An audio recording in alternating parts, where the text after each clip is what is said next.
So I think all sorts of graph we have discussed.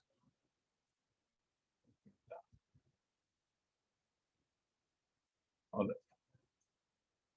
So now we can start the new topic that is called motion under gravity. But in the motion under gravity, we are going to learn something called vertical motion.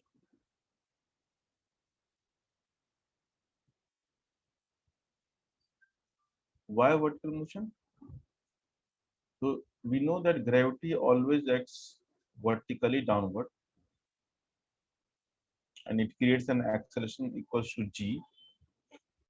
G is a number, actually g is a value, and the value of g we write as 9.8 meter per second square.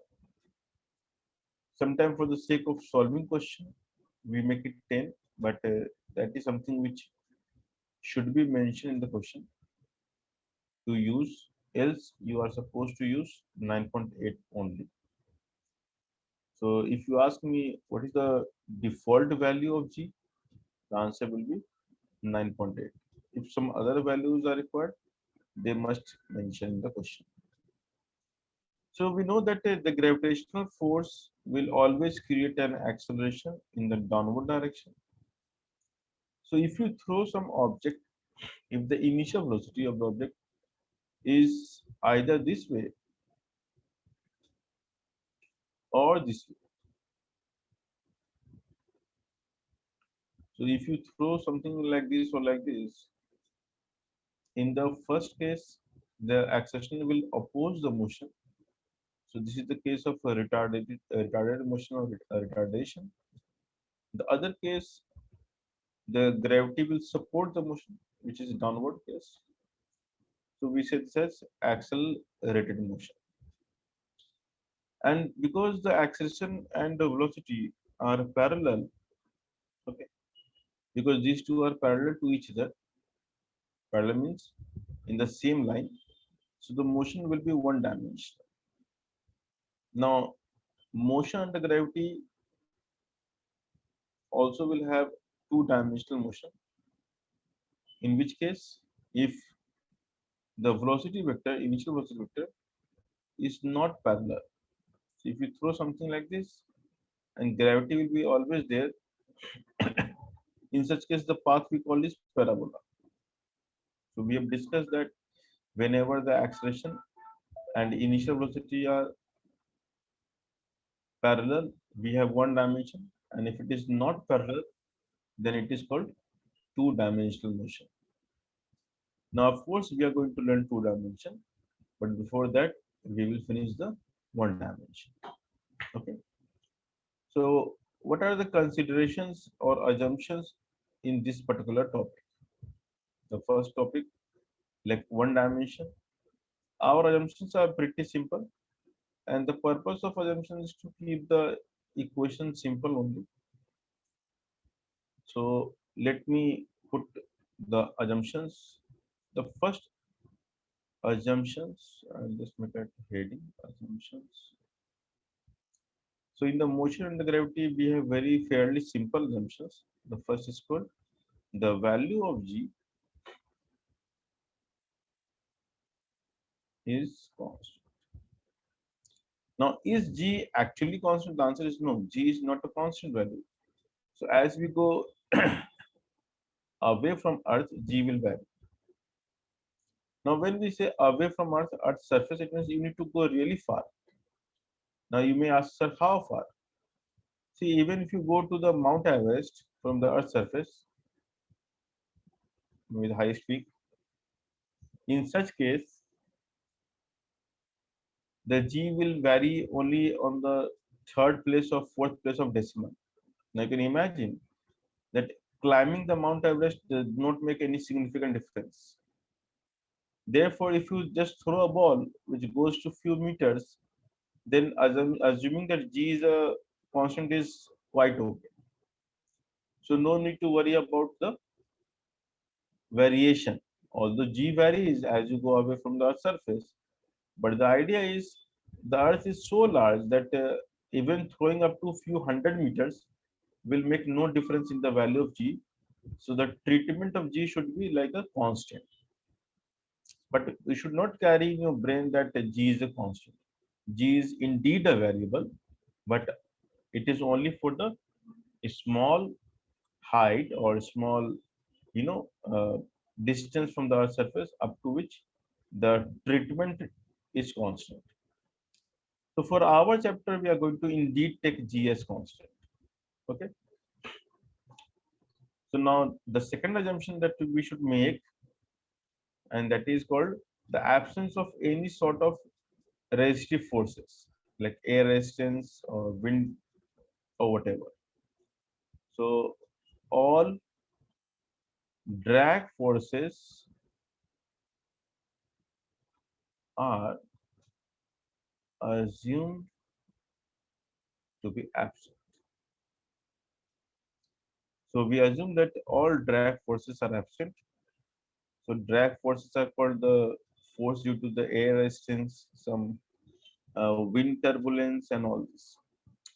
The third assumption, which will not make much sense to you as of now, but let me just put it for the sake of writing, and that is called the effect of rotation of Earth. So effect of Earth rotation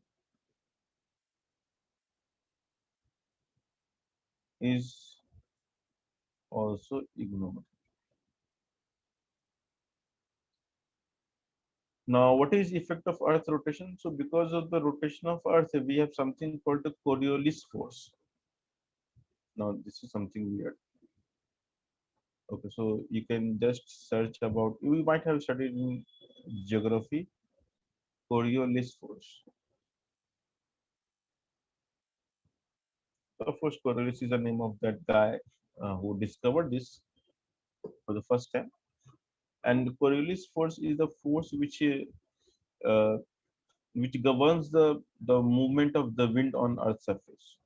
Okay, and in fact, it is a force which governs the movement of the various streams like Gulf Stream or the other cold stream in ocean. So it is indeed a very interesting topic, but not in part of our syllabus. So I will introduce you this Coriolis force in a chapter of rotational dynamics. So now these are the assumptions, and the So last what is that assumption. last word? Pardon? So what is that last word in the third point? Ignored is also ignored. Ignored. You asking this word? Yes, sir. Yeah, it's ignored. Let me put it down better.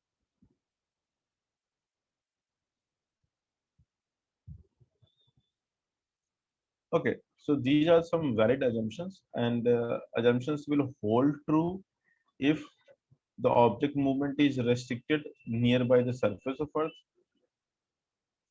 Now, how far you can say is constant? So, of course, in practical purpose, we will not throw something which will go beyond the Earth's gravitational field.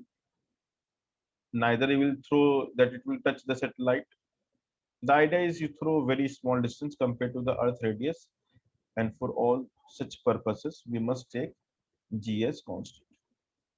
The drag forces are also retarding forces. In fact, drag forces are always retarding. It never supports.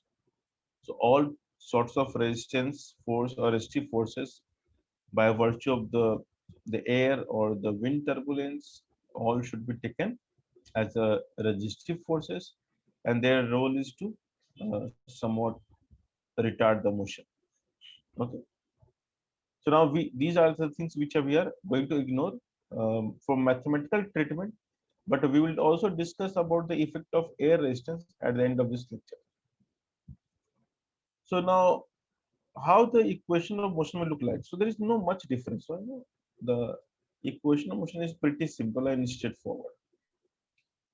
So what we do is for the treatment of equation, let me assume somewhere origin.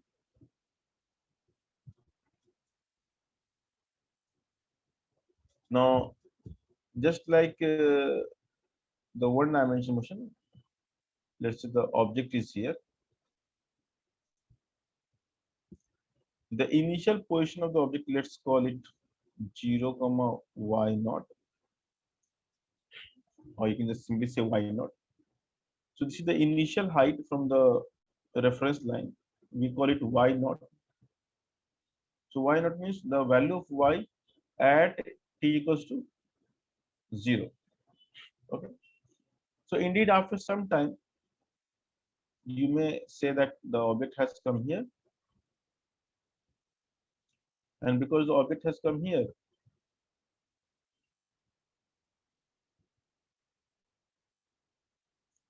so this height we can say is y, the general value, in general value.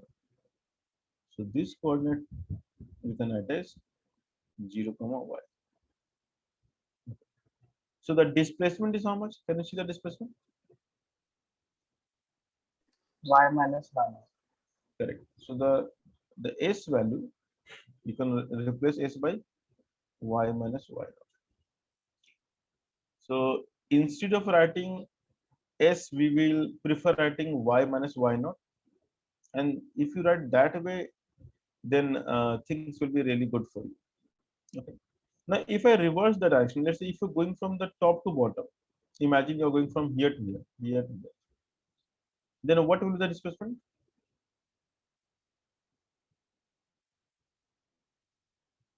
If you're going, let's say, assuming you're going this way, so can you tell me displacement?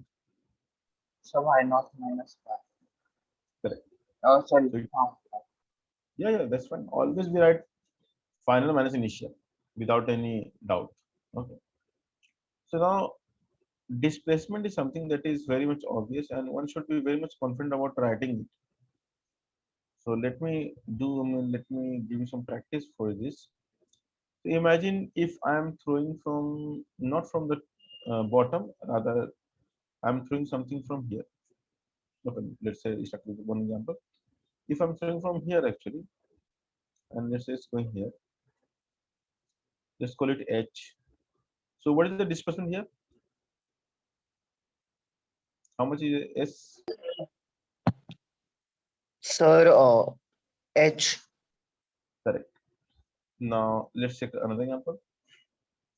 So now I'm throwing from here.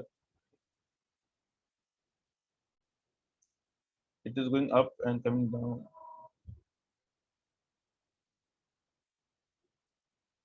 So let's call this height as H. So what's the displacement here? H. No, H, sir. no. So C h minus H. plus Minus H. that 0 Minus. minus. See, you need to understand that displacement is always defined as the final minus initial. So do not give the answer by your own emotion.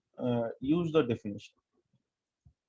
So the final position is indeed 0. So you write a final minus initial, and that's the answer is minus h. So while writing the displacement, we always take care of the initial and final value. Okay. So let's say if I throw something from h1, it goes like this. And let's say it lands somewhere here. We have a floor here, and this is h2. So can you tell me what is s here? H. So what is that variable? H. 2 h2. H2 H. minus H1. So when you look at any motion, and if you want to write the displacement, you don't have to worry about the path taken by the object.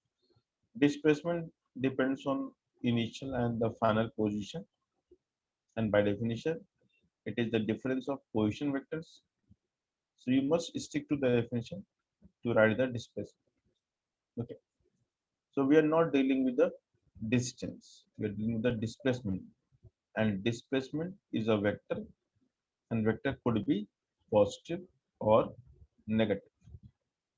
So this is something which you need to keep in your mind while solving numericals.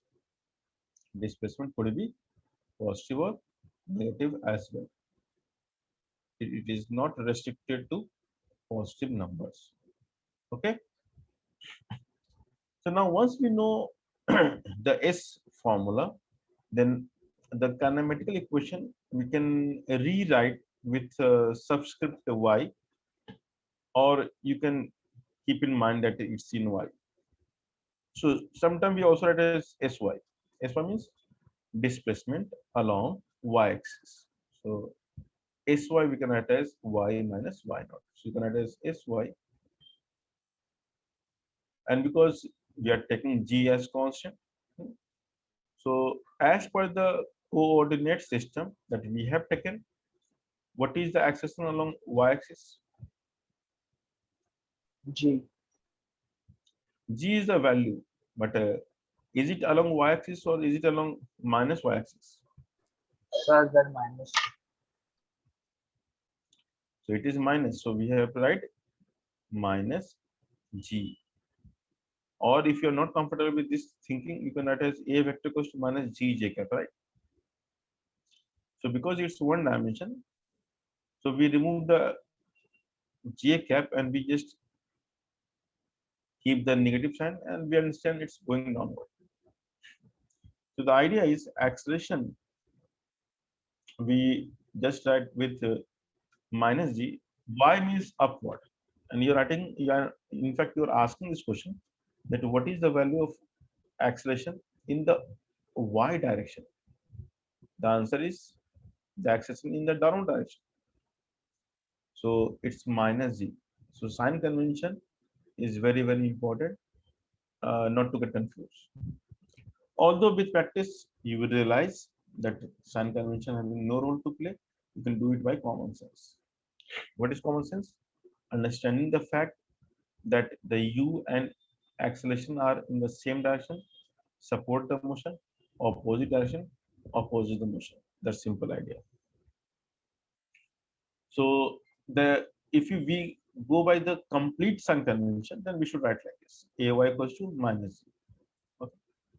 Now the u we replace by uy, which can be plus u or minus u depending on whether we are throwing upward or downward. Okay. So this is plus and this is minus. So that's pretty straightforward. So as per my chosen coordinate system, like I have taken the y-axis upward, these are the sign convention that we should follow. If someone is taking the y-axis itself downward, then we have to change the sign accordingly. So what will be my suggestion? Stick to only standard notation and then solve the question. And after some practice, you will realize what is required actually. So now because acceleration is constant, so we can use the concept of uniformly accelerated motion formula from kinematics. So the formula I'm going to write is Sy, which I will write as y minus y naught equals to uyt plus half ay t square. So you can see that the only change which I have made here is the subscript notation.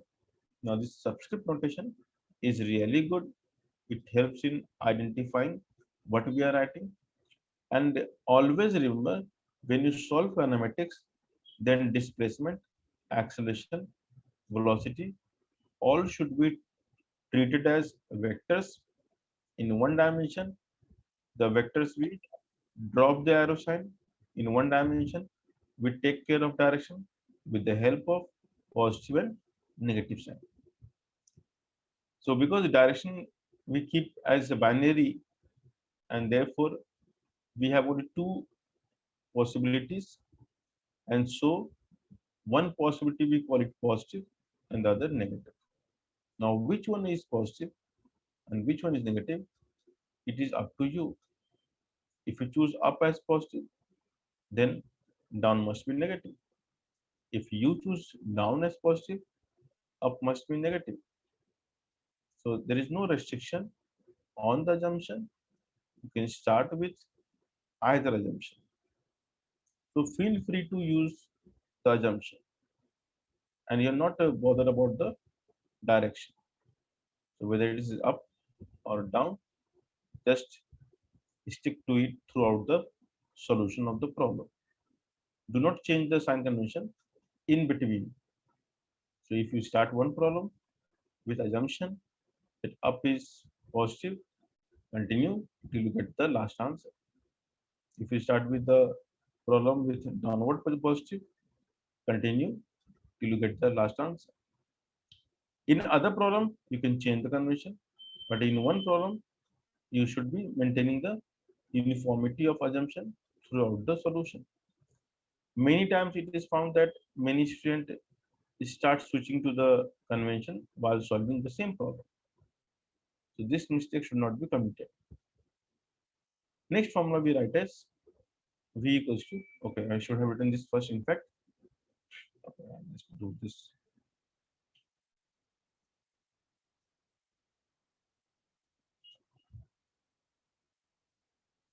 So we know that V equals to U plus AT, but I will just replace by the, this is also called the component method of writing the kinematical equation. Now this method is really a better way of writing the equation because it helps in solving two-dimensional problems easily, which means you can break down any two-dimensional problem into two separate one-dimensional problem and deal with each component using kinematical equation and then combine the results at the end of the solution. Anyway, so that we'll see later on. So Vy equals to Uy plus Ayt and S equals to this. And the last expression we write is Vy square. Now here we write as Sy, which I have shown you already that even this we can write as.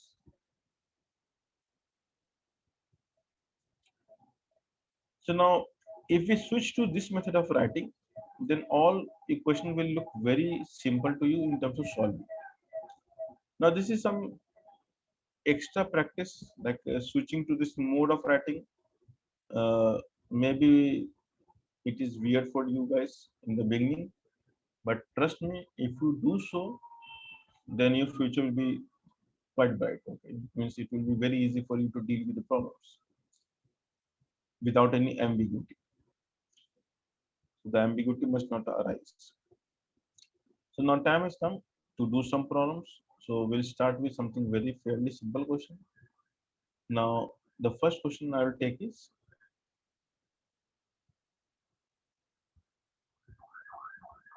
so we have a ground or some reference level or something, we have surface, and from this surface we throw some object.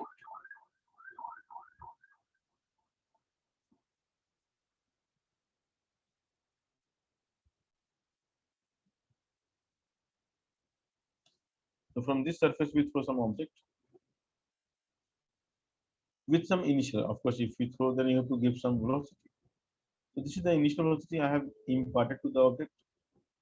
I'll stick to the UV notation, although I can change this notation to something new notation called V naught. In most of the American text, they don't use U, they use V naught, like initial velocity. So this is the American text will be using V naught. If you read any book by the American authors, you won't see U. The UV is something with British authors, and because we are ruled by the Britishers, so we are almost enslaved. I mean, still till date. Okay, so it's up to you. Okay, so you can say you. V naught is a better way, but keeping the convenience of all of yours, I'll keep the U. Or if you say I'll start with the V naught, what do you want? V naught. Are you sure? Because I will have no problem. So let me call it V naught. So now the question is fairly simple. You're throwing some object with velocity v0 and gravity is acting downward. The gravitational acceleration is g. Okay. Now the question is like, sir, how we start the sign convention? So again, it's up to you. You can choose the way you want. Okay. So we will keep the standard one. So let's take the point of projection. This is called the point of projection. Let's call it O, the origin. Okay. So it is a good practice to keep the point of projection as the origin. Now, what is the benefit of this? If anyone solving the question and taking the point of projection as the origin will have a benefit, and benefit is y naught becomes 0. Can you see that? So y naught becomes 0. Okay, because you begin from the origin. Now the ball will go up for sure. Now because gravity is opposing in nature, so ball will go up, and while going up it will slow down.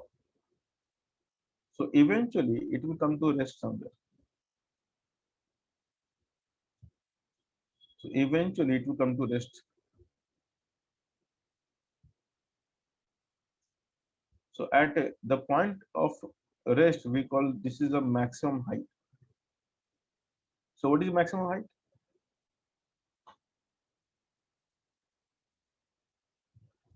So how we define the maximum height?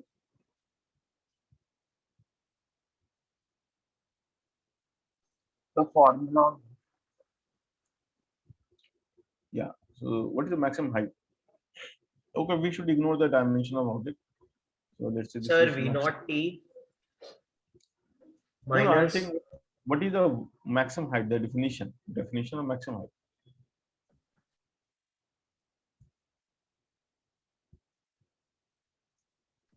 So the Sir, maximum point at which an object can reach so after maximum height. taking an initial velocity.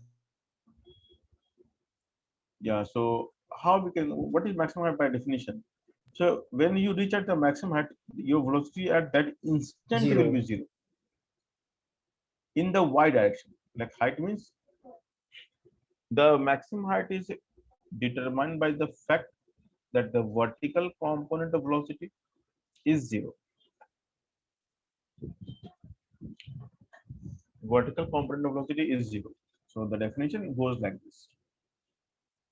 It is the height at which vertical component of velocity becomes 0. It means you cannot move vertically. So at that instant, Vy must be 0. Now, in one dimension case, the velocity and the vertical component both will be 0 because we have only vertical component. But in two dimension case, when you throw something this way, at maximum height, the vertical component will be 0, but not the velocity. So you will have something ux all the time. So that we'll learn, of course, later on. But maximum height does not mean that velocity is 0. Maximum height only means the component in the y direction is 0. The component in the vertical direction is 0. But saying that velocity is 0 is a wrong statement. Okay. So it may be 0 if it is one dimensional motion like this, and it may not be 0 if we have a motion in two dimensions. So this statement is very, very important. Vertical component of velocity. Okay. So one should not directly say velocity is 0. So I hope this is making some sense to you. Is this clear, guys? Sir, Yeah. sir, the UX will go to the till the end point. Ux will remain forever, not till end, forever. And sir, so which negative Vy is taking it again downward? Yeah. So after this journey, the velocity will reverse direction. The Vy becomes like this.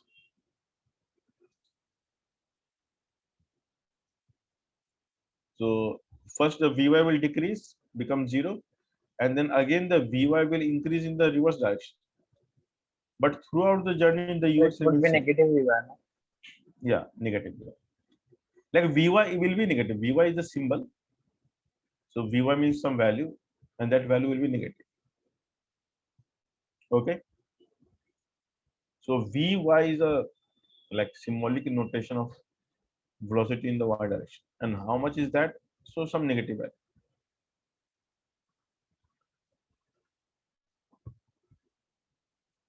Now there is a difference between the negative value and symbol. So symbol is always positive. Like symbol, we don't make it sign. Like here, I haven't written anything negative. Everything is positive. Okay. Now Vy, if I want to replace by the value, some let's say number, so I can add minus maybe 2 minus 5. That's the way of writing. So there is a difference between symbol and value. Symbol versus value. So when you substitute a value, then you think of sign. And when you are writing a symbol, then there is no sign attached to symbol. I hope this is clear what I'm saying. When you are solving a question and you are writing a symbol, symbol will have no sign. Symbol will go just like this. And when you replace the symbol by the corresponding value, then sign convention is invoked. So writing the value requires sign. Writing the symbol does not require sign. I hope this is clear. So all the formulas that we have written here, okay, I have written here, in all those equations, the sign convention is not taken. It's a standard formula, isn't it? Can you see that? Yes, This sir. formula, this formula. So sign convention comes when you replace the symbol by the value. So in symbol, there is no convention. Symbol is just symbol. These are the equations, standard equations. Okay. Anyway, so the H max, when you throw from V naught, it goes up and it stops somewhere. And then it comes the H max. Now the idea is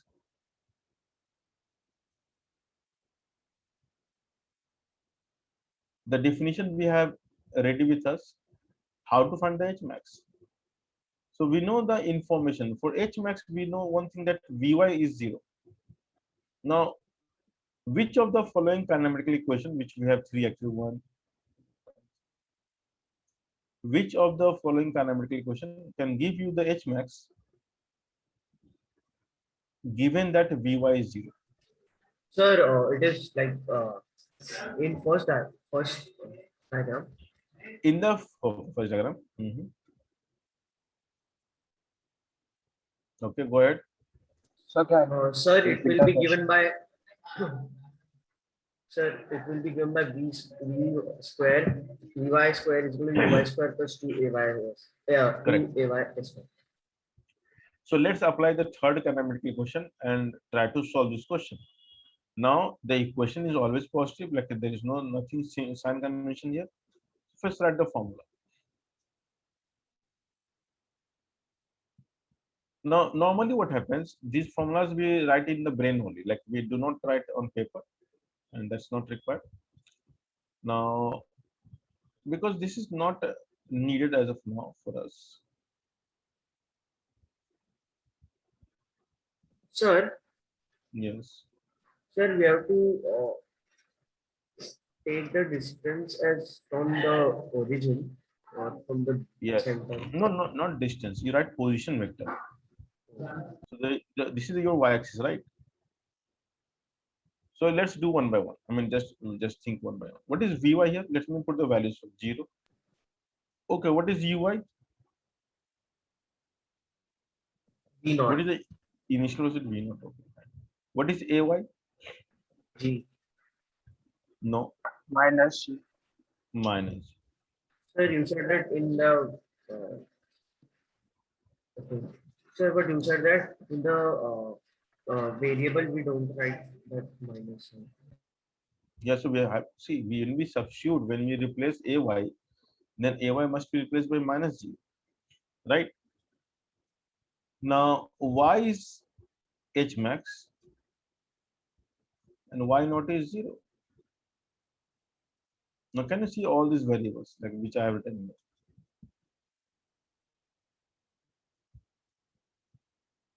And now let's substitute. So 0 square is v naught square minus 2g. G is a number, so keep in mind that g is a value.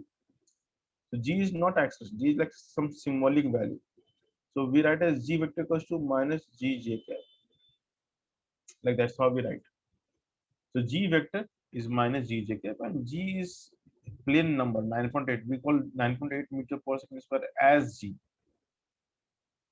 So you should not be confused. Like this number is so standard that for this number only we have a symbol. Are you getting the point? So 9.8 is so famous that instead of writing 9.8, we prefer writing g. Just like the pi is a symbol for 3.14 and so on. Like e is a symbol for 2.718 so on. So similarly, these are the well-known constants. So they have given a unique identity. So the 9.8 meter per second square is g. I hope this is clear. So when I'm writing ay equals to minus g, so I'm writing a value, a number. Is this clear? Not clear. No, clear, sir. Yeah. Yeah. So this we can write as h max minus 0. Now this mode of solving is new to you. I know that this is not you have solved question before. But why I'm insisting this way of solving? Because the easier problem you can solve by your own ideas. But as the difficulty of the problem will increase, you will start facing difficulties in writing the equation. So it is always a good habit to stick to the component method of writing the solution.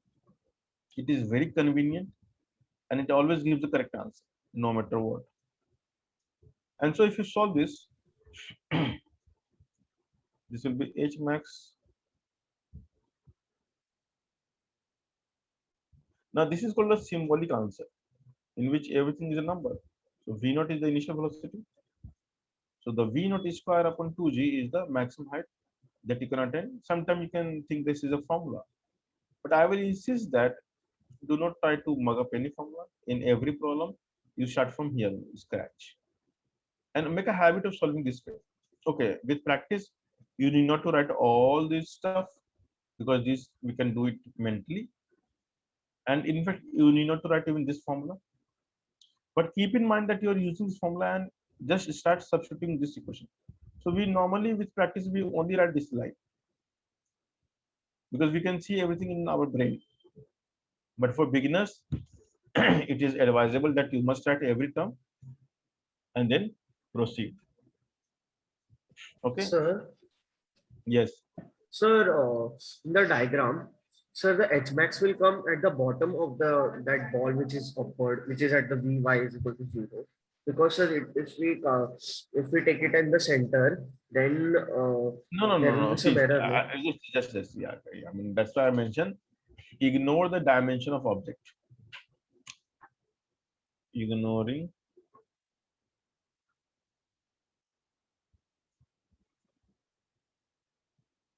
so if I draw is very really small object, then you will not be able to understand properly. So that's why I have done this. Okay. So do not take the size into consideration. Okay. Or in fact, let's say if H max is really high compared to the like you are throwing a ball of a radius 2 centimeter up to height of 10 meter, so that we can ignore it, right? So that's very small. Anyway, so ignore the size of the object. That's pretty much our assumption. So I hope this is clear. What is H max?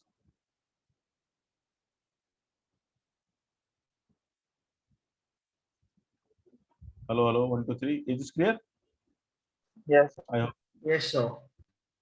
Now, the next definition, which will be asked to you, like if you throw any object, okay, this time I'll do really small, like not to confuse. So if you throw some object, it will go up, and on the same path it will come down. Like it will come retrace the same path will come down. But for the sake of writing or understanding, let me draw something like this. It goes up and then it comes down. These two lines are same, but why we have drawn this way? For the sake of clarity. Direction. Yeah. So now it goes up and comes down. So we just draw like this. So it will come down on the same path, but I have just drawn the path separate. So now if you throw with velocity v naught,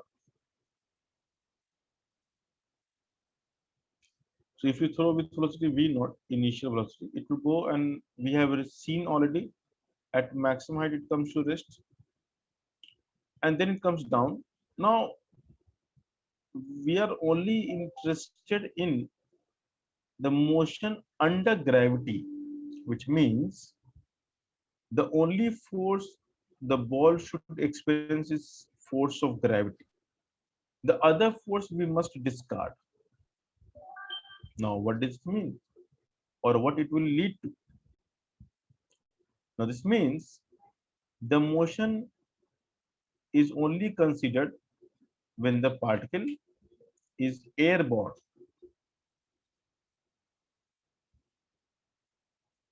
It means the journey we consider after leaving the surface till just before touching the surface. It means the touch is not allowed.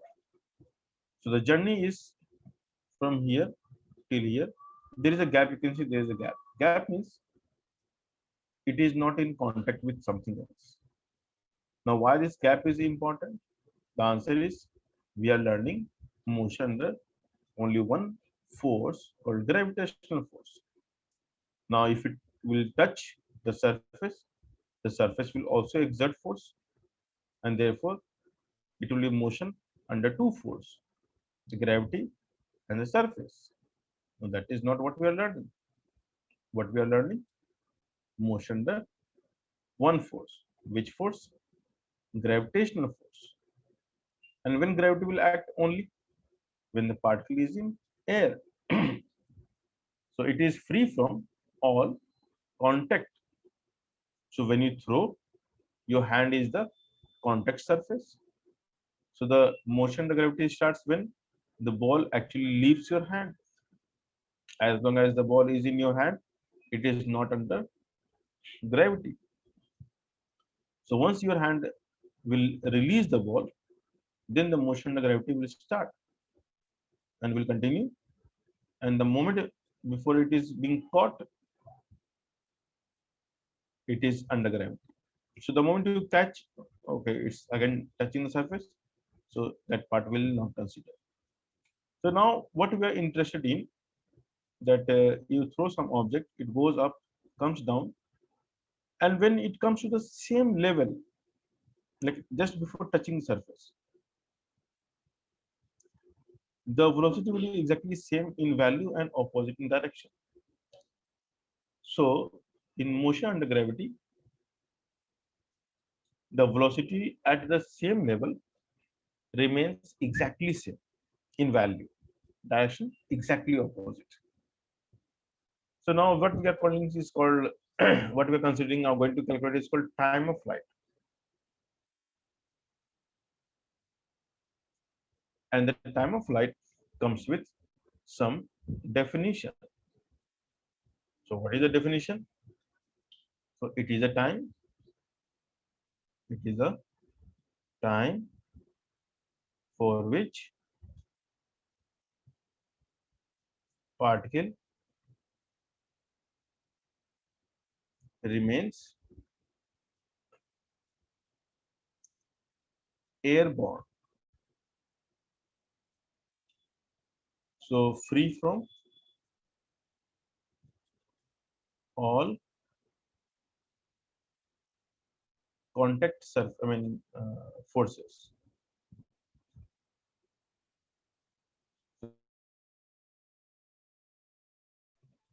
Gravity means only one force is responsible for the motion, and that is gravity, and no other force we can consider. Okay. So now the question is how to calculate the time. So now every journey of motion to gravity will have two parts. So one we say it's going up, another is going down. So when you go from the surface to the topmost point called the maximum height, this journey we call TA. What A stands for? Ascent. So we call it time of ascent. Now when you go from the top to the bottom, we call it TD. What D stands for? Descent. So we call it time of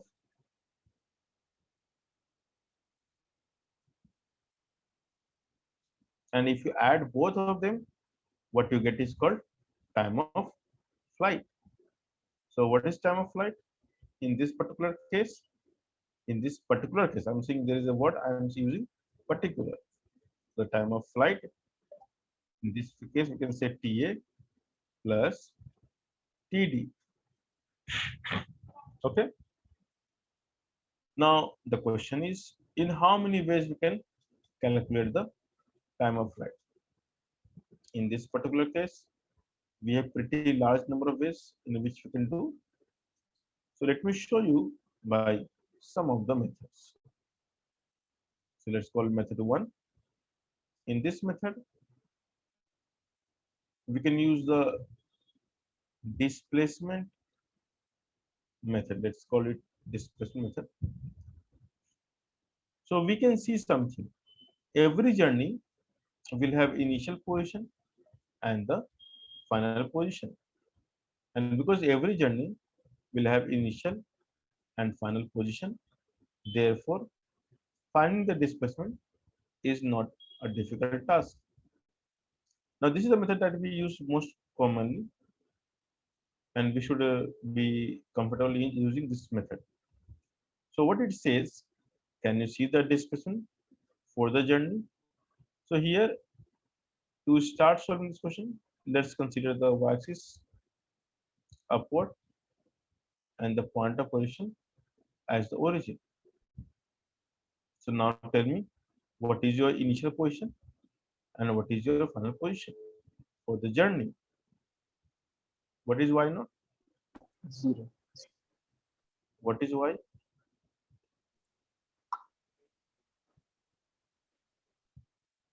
H max. What is your final position? Final position is for the entire Acha, journey. final. Sir. How So much? 0. Yeah. So now it's Sir, pretty 0. easy to check. Yeah, suppose 0. So initial and the final both are 0. So the initial position and the final position, if both are 0, then displacement is how much? 0. 0. So now we know everything else. So we know uy, which is v naught. We know ay, which is minus g, and we know the kinematical equation between the displacement and time. So we know sy equals to uit plus half ay t square. So what we need to do? Just substitute 0 equals to v naught, say capital T for time of flight, because this expression will happen after time t, plus half minus g into t square. Now once you write like this, it's really pretty easy. No need to worry much. And once you solve it, you'll get t equals to 2v naught upon g. Now this is not a difficult one to even remember.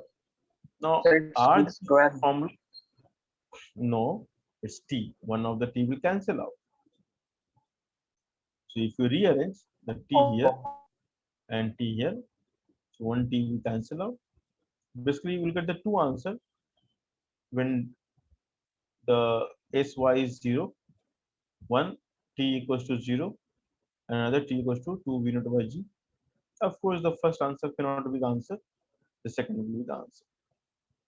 So what does it mean? It's a quadratic equation, and we know that every quadratic will have two answers.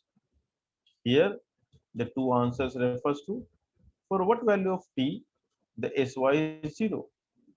So the first answer is when t is 0, it is 0. And when t is 2v naught by g, it is again 0.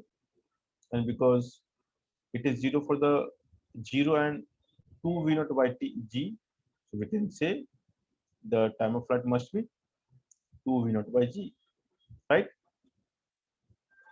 So what you are doing is you are actually solving a quadratic equation. Is this clear? I hope so. Now, for this particular problem, this is the standard method which we used, but in many questions, depending on their context, the time of flight can be derived differently. Now, this will be always working. This is always you can use. The other method depends on the context. It means the other method we can only choose when we know some other condition. So let's derive the formula by some other method. So in this case, now I'm interested in finding the time of ascent, because once we know the time of ascent for symmetricity, or like from the symmetricity concept, we know that time of ascent is same as time of descent. Like the time it takes to go up, the same time to take down, and the time of flight we can address twice of ta. So we can also find the time of flight in this particular case by using ta. So we need to find ta and then just make it double. Now you tell me how we can find the ta. b is equal to plus. Correct. So we should write vy equals to uy plus ay into t. Now if you look at the ta part, what is the final velocity after ta? So So what? after time ta, what is your velocity? 0. At t equals to ta, we know that velocity is 0. So let's substitute 0 equals to v naught plus minus g into ta. This gives the answer v naught upon g, which is expected, the half of the total value. And therefore, what we need to do, use this equation here to v naught by g. So this is fairly simple. Similarly, in this particular case, you can use the method 3.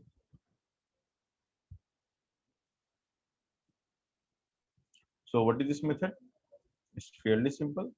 In this method, when you throw something up, it goes down. Now, if you look at the velocity at the end of the journey, it is minus v naught. At t equals to 0, we have uy equals to v naught. But if you look at the time of flight, the vy is actually known to us, it's minus v naught. Now, from where we know? We know from the concept of symmetricity, that when you throw something from a level, while crossing the same level, it will have same speed. That comes from the conservation of energy. Now, because we can write Vy as minus V naught because the direction is downward. So using the formula Vy equals to Uy plus Ayt will give us direct answer. Minus V naught, V naught minus G T. If you rearrange, you will get 2V naught by. So why did you write two times V? Pardon? So why did you write two times V? 2 times V. Yeah, sir, I also same doubt. Rearrange the terms. Na? Sir, Piche ko in this the so no in the given condition. Okay, okay, in the given condition. So I'm taking the journey from 0 to T, complete T. So I'm not taking the journey in between. Like I'm starting here and I'm ending here. So for the entire journey, can you tell me the initial and final value? See, what is the meaning of initial So and see final? that is your V. Yeah, that's U and V.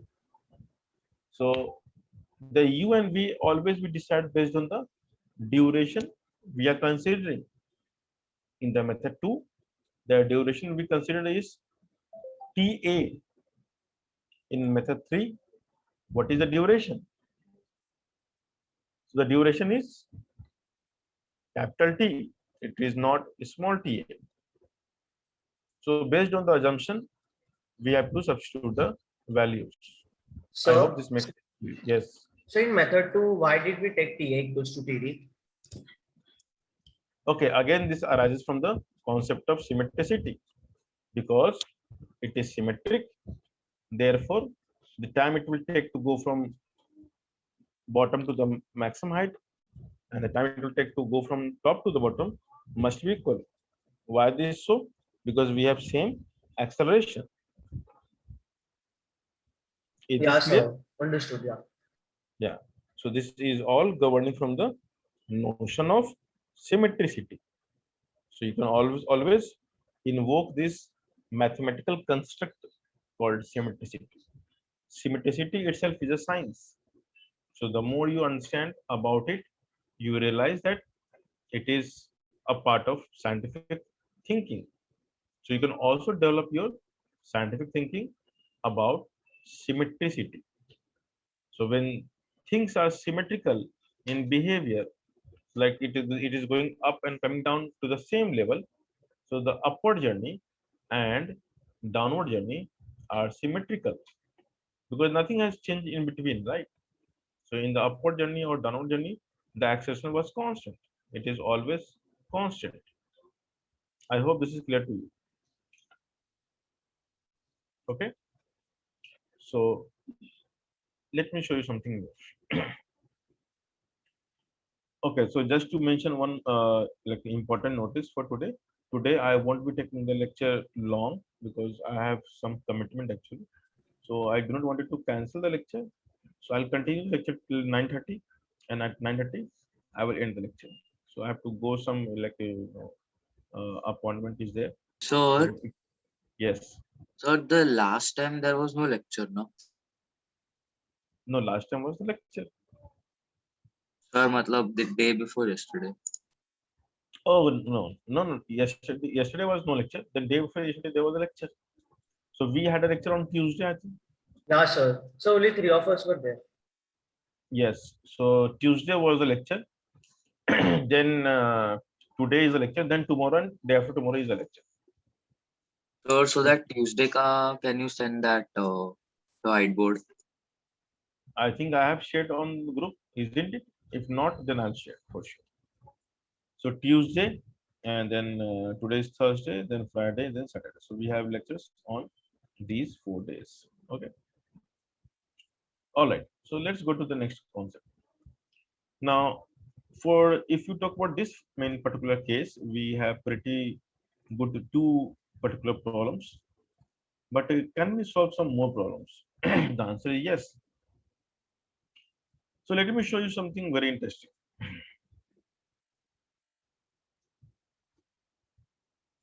So you throw something again, like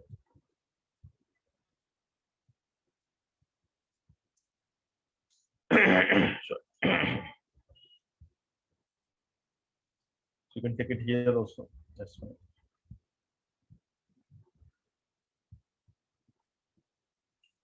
Now, if you throw something with initial velocity,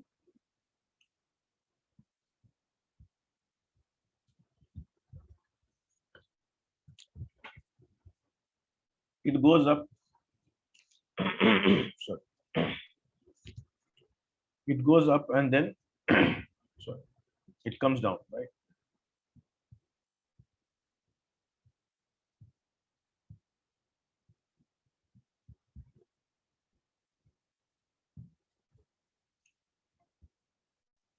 Now, what we can realize that if we choose some random position, some random height called h,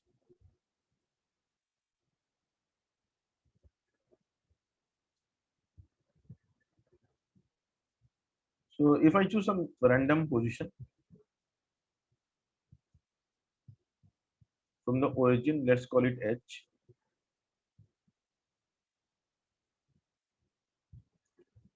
Now, you can realize that it goes or it passes this height at two different instants. The first instant is called while ascent or ascending. So let's call it T1. And the other is while descending, you also cross the same height. Let's call T2. Now the T2 means the time taken to go from origin to this point. So if I call the point as P and this point as like again P only, but I'm just showing it Q. P and Q are coinciding points, but for your understanding. So what is T2 representing? So it is the time taken to go from here till here. Difficult to understand. So that is the T2, right? What is T1? Only here. And now there is something called symmetricity, which I just expressed. So the time it takes to go from here to here, this time must be same as going from. Now difficult to believe, but this is true. So the time which you take to go from here to here will be exactly same as here to here. So if I tell you that you cross the point P at T1 and at T2, then can we find the total time of flight from this two information? Yes, sir. So what we can say about the total journey time? T is equal to T1 plus T2. Exactly. It means if I know that you have crossed any random point at two instant, then the sum of the two must be giving you the total time of flight, no matter which point you choose. And this is independent of the point taken. Like you can choose P here, you can choose P here, here, here, whatever. You can choose anywhere. In fact, you can choose the topmost point also, because that will give you TA plus TT.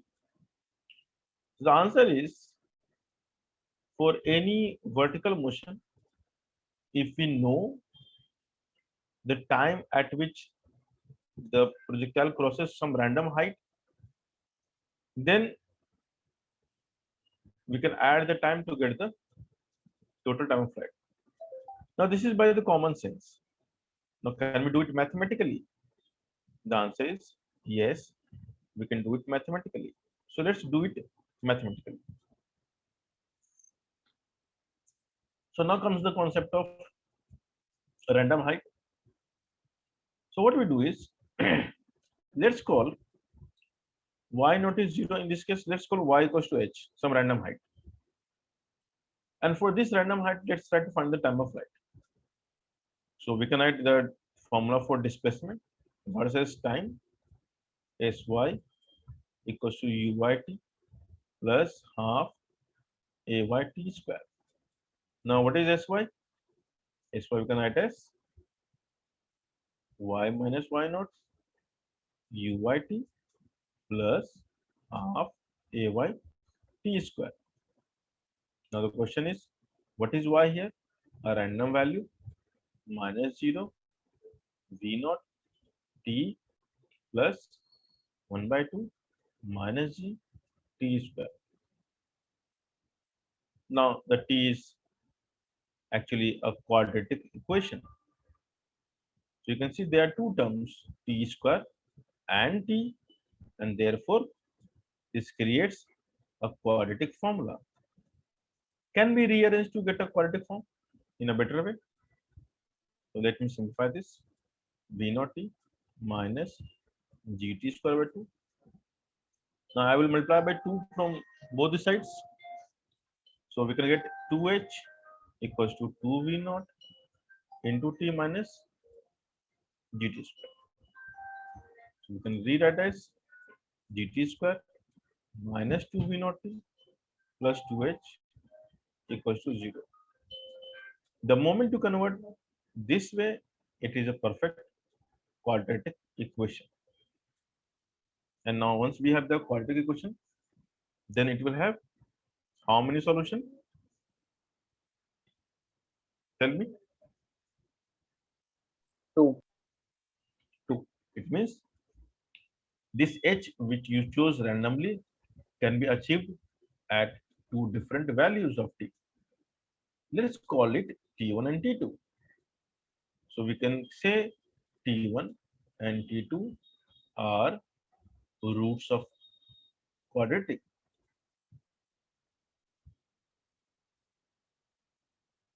Because T1, T2 are the roots of quadratic, therefore we can write the sum of the roots, and we know the formula. It is minus B by A. Now, what is B here? So can you see the B? It is minus 2V naught. And what is A here? G. So it turns out to be the sum of the time of flight, the sum of the roots T1, T2 is indeed 2V naught by G, and we know that this is nothing but the time of flight. Now, what we can get by the common sense is the answer, even mathematically. So mathematically we can prove it.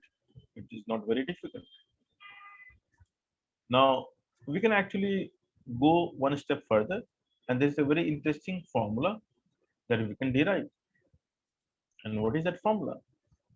Like, to know the random height h, it is sufficient to know T1 and T2. Yeah, that's true. You heard it right. So if you know T1, T2, exactly you can locate what is the h, and that comes from the definition of product of the roots.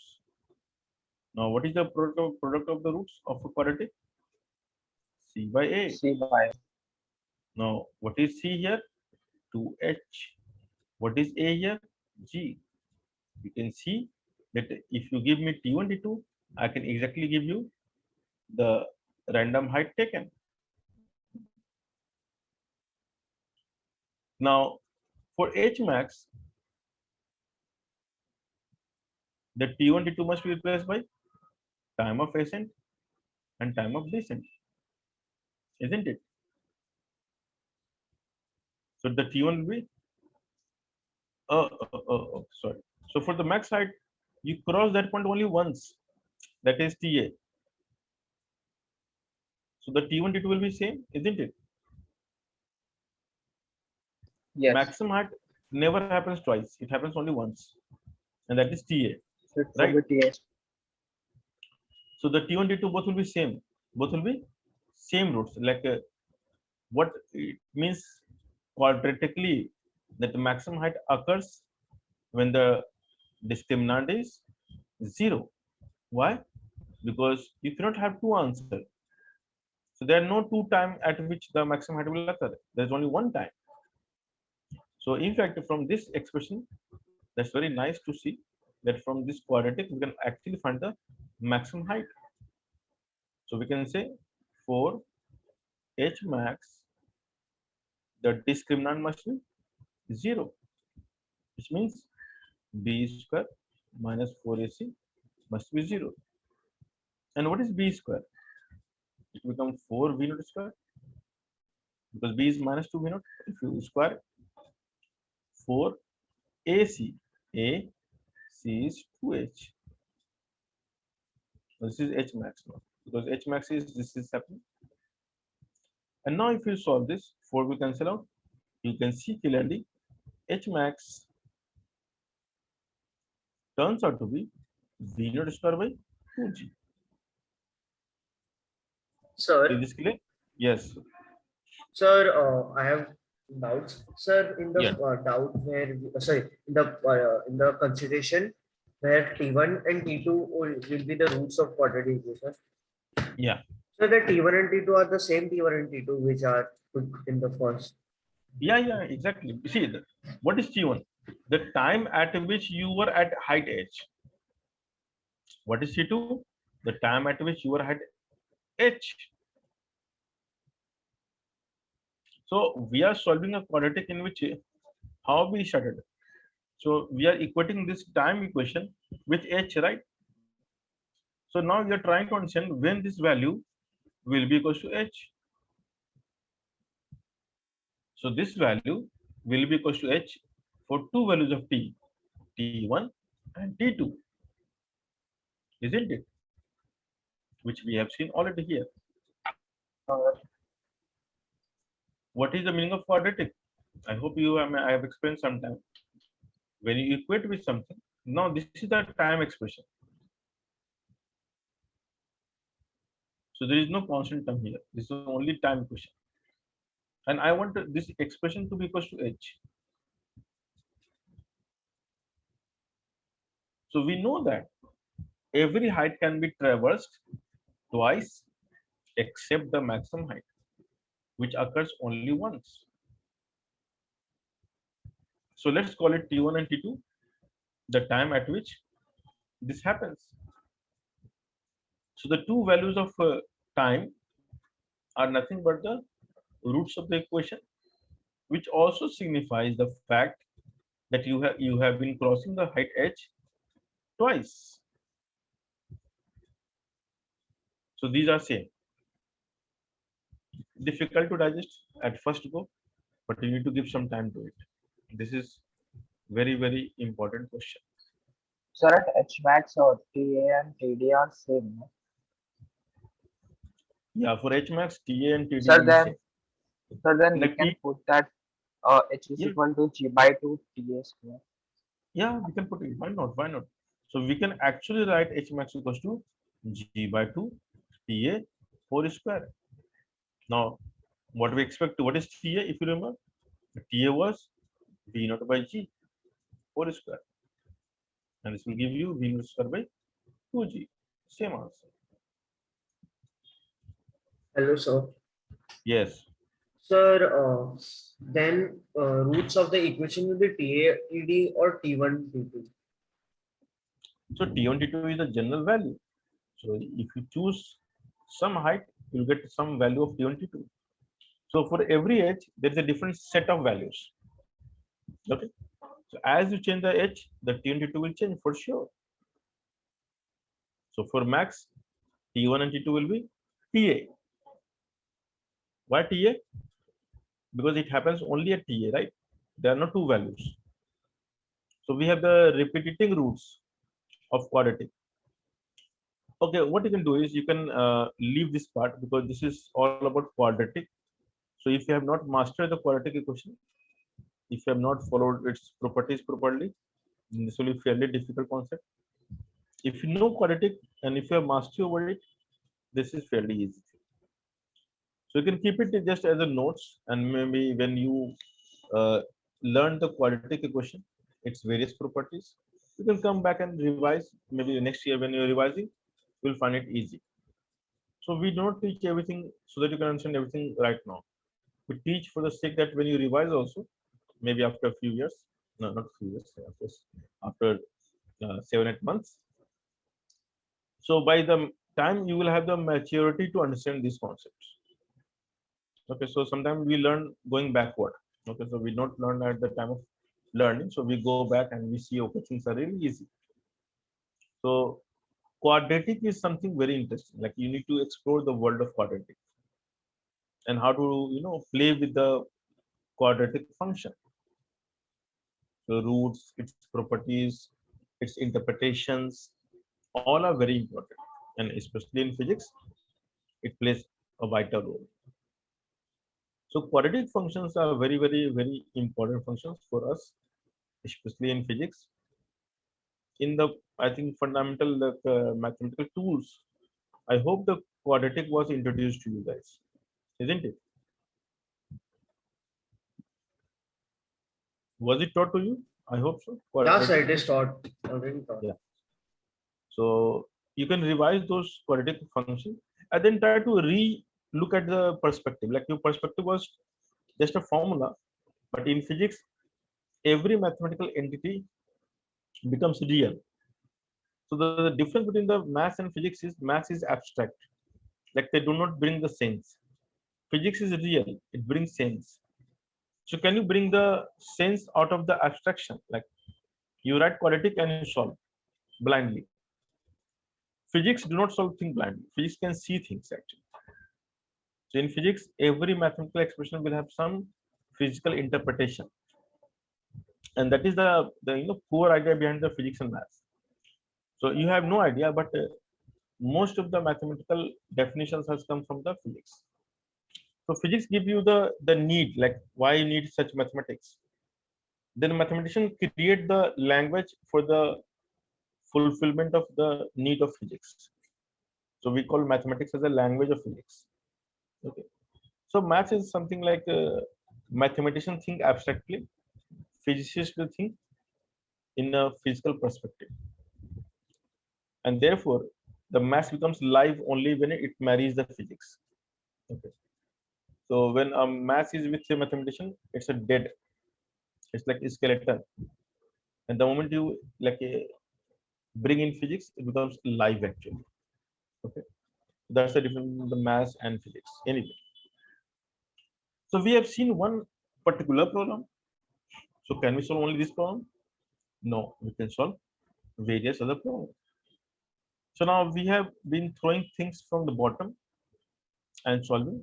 So now the question is obvious. Can we do it otherwise? The answer is yes, we can do it otherwise.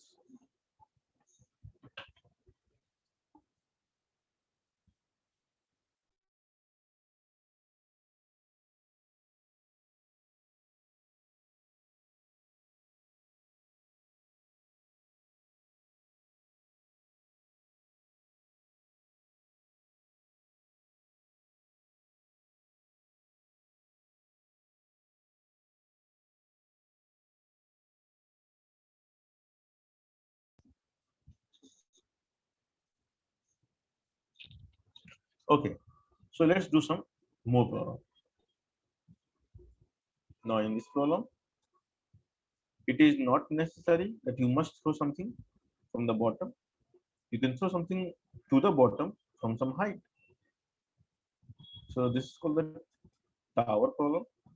So instead of throwing something from the ground, we go to a tower of fixed height h, and then we start throwing the things. So you may throw from tower. Now in how many ways you can throw? You can throw directly vertically up, or you may throw vertically down.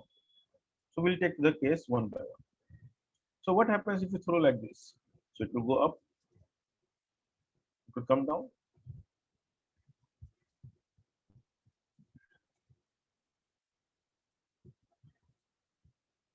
and now it will strike the ground. So just before striking, now here can we say velocity is v naught here? Is it correct to say? Will it be correct to say v naught? Yes or no? So it will rebound. I am saying before hitting the ground, just before hitting the ground. Sir, Yes. it is moving in the straight like. Yeah, it's straight. It's going up and coming down like this. Now my question is, can we say this as v naught? Is it correct to say v naught? No, sir. No, this is wrong. Why? Because the level is not same. This is the level. So if you're passing through this point, particular point, then we can say v naught. But you're going much down actually. So now this is v, some new value. And again, the motion, the gravity will be confined to only from the point you leave till the point you're about to touch. You have not touched yet. Okay. So this assumption will always remains valid. And now the first question. Can you find the time of flight? Yes, sir. By which method? We will use the displacement method. Okay. And to use the displacement method, you must choose some origin. Now, which point you want to choose as origin? Sir, the V part downward. So you want to take the bottom of the tower as origin, right? Yeah, sir. So, okay. So whatever you want to choose, start the selection and then accordingly write the values. Okay. So before you solve the question, can you tell me why not uy, ay? Sir, AY will be Minus G. Then UY will be V naught. Yes. Then sir, Y naught will be 0. Then Y will be H. So why not is the initial question. Sorry, So where is yeah. your It will be H and Y will be 0. correct? Sir, Now I see have one how doubt, easy. sir. Yes. Sir, if we are throwing the ball first up, then it is coming down. Sir, then sir, but then it is coming down, then the gravity should be G. Pardon? Gravity always acts down, right? So you're going up or you're going down doesn't matter for gravity, right? Earth will not start pulling you up. So Earth will pull every object towards center, no matter how you go, how you move, how you throw. So your velocity will not relate the g. G is fixed value. Okay? And also, we decide the convention in the beginning only. What happens afterwards? It turns back, moves around, spins, dances Bharatanatyam, doesn't matter. Okay. So that's why I said the convention, this component method of writing is foolproof method, and it should not, it should not bring your emotion, because what you said just now was your old emotion about solving problem. Okay, and that is a very genuine, confusion. Like I have seen this confusion uh, with all generation of learners. And why this confusion comes? Because your ideas are you're trying to correlate something which you learned in the past. So AY is a symbolic notation for acceleration in the y direction, whose value is minus g. That's it. Okay. And no, just begin this, and you can continue from here. So what you can write here? So you will write sy equals to uyt plus half. So again, for kinematics, please do not use your emotion. I mean, you may have some ideas, but try to discard and relearn. The process is very interesting. And once you learn this method, I can give you the surety you can solve any damn problem ever created in the world of kinematics. The idea is you have to stick to the new method. So you have to some way discard the old way of thinking. So what we can at SY? Yes, someone SY is how much? H. Go by definition. H. Go by definition. It's Y minus Y not Minus H. minus H. Yeah. So again, see the problem. If you're not thinking by the convention, you will always make a mistake. So Y is 0, Y not is H. Uy is V naught into T plus half minus G into T square. Let's call it T capital.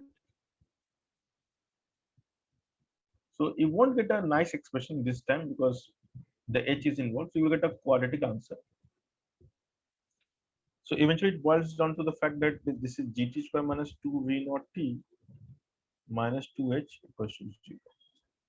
And so you will get the T equals to minus B plus minus, we won't take minus because it's will be negative. Because time cannot be negative. So this is 4V naught square plus 8GH upon 2G. You can take 2 common because the 4 will be taken common from the square root also.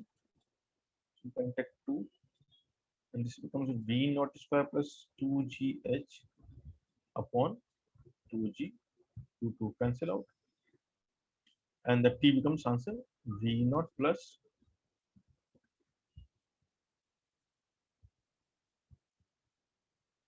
now later on you will realize that this VA is actually this value. So the formula becomes pretty simple. It's the initial plus final by G. So you can always use this concept. So time of flight is always the magnitude of initial, magnitude of final upon G. This is always true. Sir, in one dimension. Pardon? Like it is moving in straight line only. Or Yeah, straight line. For straight line motion, for vertical motion, if you know the initial speed, not value, and if you know the final speed of the journey, the time of flight is always this formula. Like you can use this formula directly here. Look at this. So here the answer is what? Initial, final by G. So you got the answer. Initial, final by G. Same answer. Can you see that? So easy. Do you realize? So for any motion under gravity, the time of flight is found to be initial velocity plus final velocity magnitude upon G. No matter what, like even this is true for the resistive motion. Like even in the presence of air resistance, this formula is true. Like this, I have proved actually. That's what I'm saying. But you can just keep in mind that this is always true. So now this is a really powerful formula. So Like what if you did know you do the after that? Last year. always true. Okay. So now we will explore more about the problems. Okay. So like just like I have thrown up, you can throw down vertically, and you can find the answer. And you can also just drop the ball. Like don't throw, just drop it. It means the V naught is 0, and then find the time. So there are 3 questions that you can. The other 2 questions you can solve is solve the same problem. This will be your homework. If you throw downward and solve the same problem, if you just release the ball, that's called dropping the ball. Like do not give you some initial value, just drop it because it will still go down. So for these 2 cases, you can find the various problem, like various questions, various answers, the time of flight and all. So of course, okay, I'm actually in hurry. I have to go as soon as possible. So I'm ending So the why lecture did here. you write that V naught square plus 2GS as V? Yeah, 2GH. This one, no? So why did you write as V? Okay, why I wrote as V? Okay, this I will derive later on. I mean, in the next lecture. Or if you can derive, I hope you can derive using formula Vy square equals to. Okay, yeah, in fact, sir. you can derive this formula you quickly. Okay, Sir, V square is equal to U square plus 2as. Then we Correct. have to under root the other side. Yeah, so this is minus V whole square because it anyway becomes plus V naught square 2ay minus G y0 y naught h. See how easy is this, right? The moment you learn this component method, you are not supposed to think much. Just substitute the value. So this is like the algorithm, like some machine is doing the work. Okay. So the V square becomes how much? V naught square plus 2gh. Can you see that? So I think V will be. So in fact, I have proved this formula. But okay, anyway, I would have done this with some more interesting part. Okay. All right. So sorry guys, I have to end the lecture today sooner than actual. We'll meet in the next lecture tomorrow and we'll discuss in detail. And hopefully by tomorrow we'll be finishing this motion under gravity and we'll go move to the concept of Coriolis. Okay. So bye and take care, guys. Thank you, sir. Okay.